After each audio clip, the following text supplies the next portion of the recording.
Shalom everyone, this is Gina, and thank you for coming back to my channel, Obedience Brings Healing. I'd like to apologize for not having more current uploads, but I've had a lot of life happening, a lot of very good life. A close family member of mine just recently got married, so there was a lot of preparation involved with that, and lots of life going on right now, all good things. I would also like to bring to your attention that going forward from this video on, as I speak of spiritual matters, you will see me wearing a head covering, and that is in accordance and obedience to 1 Corinthians chapter 11. So if you'd like to know more about that, go check out that chapter. In this video, I would like to, this will be a two-part video. The first part of this video will be discussing the physical aspects of multiple chemical sensitivity. In my first video, I gave you my testimony, giving you a brief overview of what was going on in my life and what I was sick with. In this video, I would like to discuss the physical aspects of MCS, EI, environmental illness, of which I was completely healed. Praise the Father. Thank you. I also would like to make sure, if you see me looking down, I'm looking at my notes just so I can stay on track and don't ramble too much. I would also like to give credit to the Be in Health Ministry and to Dr. and Pastor Henry Wright, who is a few years ago passed on. But I would like to give credit where credit is due, and all that I'm sharing with you today and in the next video will be a lot of what I learned from that ministry. I still am affiliated with them. We do support them just because we believe it's a worthy cause. I don't work for that ministry, so I don't want anyone to think that I'm benefiting monetarily in any way. As you'll see, my channel is not monetized. It will never be monetized. This channel is about feeling led of the Father to share my testimony and to share information of what I have learned. I do not consider myself any kind of prophetess, although I have had dreams, but the scriptures do talk about how he would pour out his spirit in the end days upon all flesh, and I consider myself flesh, so you will hear me talk about dreams periodically. But anyways, I would like to just go ahead and get into this, and again, praise Yah above all, praise our Messiah for my healing, but I am thankful to the Be in Health Ministry, the vessel and vehicle in which the Father healed me. So anyways, without further ado here, let me give you the definition of what multiple chemical sensitivity is, according to Be in Health. So the definition is an acquired, hypersensitive, inappropriate response to foods, chemicals, etc. MCS-EI is adverse physical reactions to low levels of many common chemicals, ranging from congestion to sneezing to more severe reactions such as rashes, breathing problems, and worse. These reactions are often nonspecific to natural allergens. So that is the definition of the physical aspect of multiple chemical sensitivity. I was one of the more extreme cases, and I will read to you what I dealt with, what my symptoms were. I had a very strong adverse reactions to small or extreme smells like gas, soap, perfume, foods, cooking. At the time, I was down to 3 different foods. I could only eat 3 different foods, and that was like Ezekiel bread, eggs, oddly enough, and steamed vegetables. That's pretty much what I lived on. I was thankful for that sustenance, but I did lose a lot of weight. I suffered with weakness, a lot of weakness, which was due to elevated cortisol levels and adrenal fatigue. I had fibromyalgia, hypoglycemia, anxiety and panic attacks, severe reactions to medications. I had GERD, which is gastroesophageal reflux disease. I had esophageal spasms, migraines, lactose intolerant. My gallbladder was removed when I was 28. I'm now 51. I was not able to digest any meats. I also struggled with sciatica, and I think that's a lot right there. So that's a lot. That's enough. So those were the physical aspects of what I struggled with, and not easy to deal with. So let me see here. So the next thing I have here on my list is something called the mind-body connection, and Be in Health discusses this as the mind-body-spirit connection. So what ends up happening in multiple chemical sensitivity is we're responding to thought.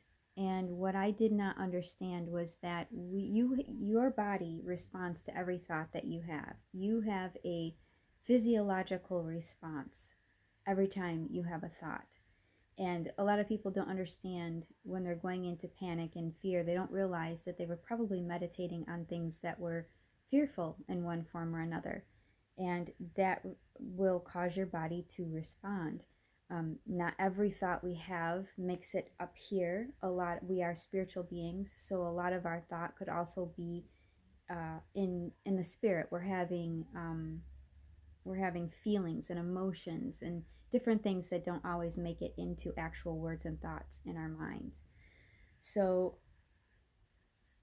for me, when I was younger, we're talking about 20 years ago, I was struggling terribly with excessive amounts of fear, which stemmed from a very violent and very unloving upbringing, unfortunately. Both my parents have passed on. Um, I want to be transparent. It's very difficult to talk about such personal matters, but I feel it's important so that you can see where I came from and what I struggled with and why I was the way I was. I came from a very domineering mom who was also abused, so I certainly don't want to place all the blame on her. She was a single mom. I lost my father when I was 10 years old. There was a lot of physical abuse, emotional, spiritual. There was a lot of abuse. So there was a lot of fear. I never felt safe in my home. I never felt safe in my upbringing. And when I lost my father, that really caused me to have a lot of fear because he was the one person that um, I trusted and would felt safe with, even though he was lacking himself spiritually. So I also would like to say that I have forgiven both my parents, and I have gone through all of that healing and dealt with all of those. So when I discuss these matters, it's not coming from a place of bitterness or unforgiveness. They were broken people as well, and they did the best that they could with what they knew at the time. Um, Unfortunately, their way of dealing with things was through rage and through anger, and that's not a good upbringing for a child. And fear does a number on a child, especially when they're exposed to so much of it at such a young age. And so, anyways, as I grew up and got older, I always thought that, I will never be like that. I will never be that kind of a parent. Um, and then when I got married and I came into my marriage with my husband, I felt like I've arrived. This is my utopia. Everything is going to be fine. Everything is going to be okay. If you do not deal with your upbringing, with the hurts and damaged and damages and trauma and different things that you go through, you will bring that into your marriage, and it needs to be dealt with. So when I came into my marriage, I thought it was going to be a utopia. I thought my husband was going to save me. I thought everything is going to be okay now. Now I can relax. Now I can breathe. Um, I came into a marriage where we were two very imperfect people, and he had issues. Obviously, I had issues, and there was a lot of clashing. We just weren't being very loving and submissive to one another. It's really what it broke down to. But being the damaged person that I was, I crashed, and I felt hopeless. And I felt like, great, now what? Where do I go from here? And then I became pregnant 11 months into the marriage, which I was very happy about and very pleased. My husband was very happy and very pleased. And I had never been a mom before. So here we go. We're coming into a lot of areas, unknown areas, being an unhealed person and a broken person, and my husband having his issues, and we're two basically broken people. I was probably more broken than he was, and yeah, so there was just a complete downward spiral, and I completely emotionally crashed a couple years into my marriage, and that's where I began to look for healing and look for the Father. And we were believers, we were Christians, we went to church, all of that, but something was missing. Something was missing terribly, and that was the beginning of my search for the Father and for healing, and for Him to explain to me why I was sick, and if I was going to die, I wanted to know why. And if there was sin in my life, if this was caused by sin, I wanted to know what the sin was so that I could have a chance to repent and come out of it. And He gave that to me. He definitely gave that to me, and I'll discuss that a little more when I get into the spiritual aspect of multiple chemical sensitivity. So getting back to the physiological side of MCSEI, basically, as I was saying before, there's something called the mind-body connection, and your body responds to thought. So if you have a fearful thought, if you're having fearful thoughts, you'll go into something called the fight or flight, and that is all a part of the general adaptation syndrome. Now, I highly recommend, I am not a medical doctor, and I'm reiterating to you the little bit that I understand. If you would like a more deeper medical explanation of multiple chemical sensitivity, then I highly recommend that you buy Pastor Henry's book, that you get his book, A More Excellent Way, Spiritual Roots to Disease. He goes into it in depth. And due to the copyright, I want to respect the copyrighted materials, so I'm not going to necessarily be reading excerpts from that material. I'm going to just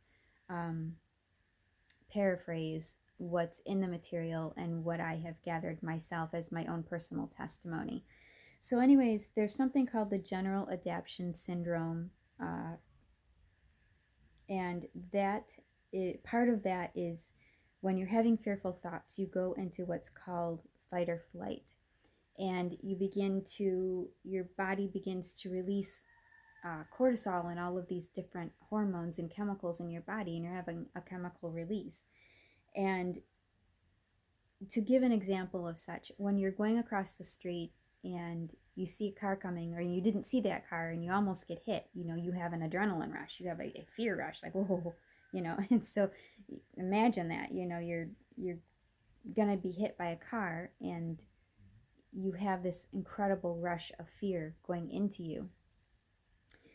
And the problem is, when you stay at that level of fear and it does not resolve itself and it does not come back down, you end up going into the next level, which is called the resistance stage. And from there, if you remain at that level and your cortisol remains high and all of these chemicals and hormones releasing into the bloodstream do not have a chance to come back down, ultimately you're going to go into the next stage, which is exhaustion. And that's where I was. I was at the exhaustion stage. My adrenals were taking a really nasty hit, and I just felt fatigued and weak all the time, which was the reason that I was bedridden for 3 months, because I was just at the end of it. And my cortisol, I was tested actually, my hormones were tested, and I definitely had elevated levels of cortisol. My adrenals were low, they were definitely fatigued, which explains the muscle weakness and atrophy that I experienced. So again, long cortisol release in the body also attacks the immune system, and it causes it to either over respond, hyper respond, and then eventually maybe not respond at all. I mean, everybody's body is different. So this is the physical aspect of multiple chemical sensitivity or environmental illness and what it does to you physiologically. If you have a fearful thought, your body will go into that, uh, your body will start responding and it will stay there. If you have a happy thought, same thing. Your body will start releasing the good hormones, and that's a good place to be. And that is actually where you want to stay, is in happiness and homeostasis. Physiologically, you want to be in homeostasis. Now, to tell you that I have completely overcome all fear would be a lie. I still do struggle with it from time to time. And when I do struggle with it, I know what it is. I have the tools in my toolbox to deal with it. And that's exactly what I do. I go after it. Um, I go through certain steps to identify what's going on. I go to the Father and I repent to Him for going into the fear and the stress and the anxiety. I'm allowing myself to go into that because He tells us in His Word, fear not. And He tells us that He gives us a spirit of power, love, and a sound mind. And if we're not operating in power, love, and a sound mind, then we're operating most likely in fear. And fear is not of the Father. So, the next part that I would like to go into is talking about the spiritual roots of multiple chemical sensitivity and the spiritual aspect of it, what the spiritual roots is according to Be in Health, and basically what you can do about it. And I will also be explaining a little bit more about what I struggled with, um, what caused me to have these spiritual roots. I will discuss that a little bit more in the next video discussing that. So anyways, I would like to just wrap up this part of the video and just explain again, this is the physiological side of multiple chemical sensitivity. In part 2, I will be discussing the actual spiritual roots according to Be in Health. And anyways, I do hope that you find this a blessing. I pray I'm not rambling too much. This is not my comfort zone. If this was not led of the Father, I probably wouldn't be doing these videos, to be totally honest. But I love my Father in heaven. I love my Messiah. I want to do my part. And if my little part is just to share information that somebody else might find and glean from and find a blessing, then I am very happy to do so, even in all of my discomfort in front of this camera. So anyways, I do hope I get a little bit more at ease behind the camera here. So anyways, Yah bless you and keep you, and may His face shine upon you, and I will see you in part 2.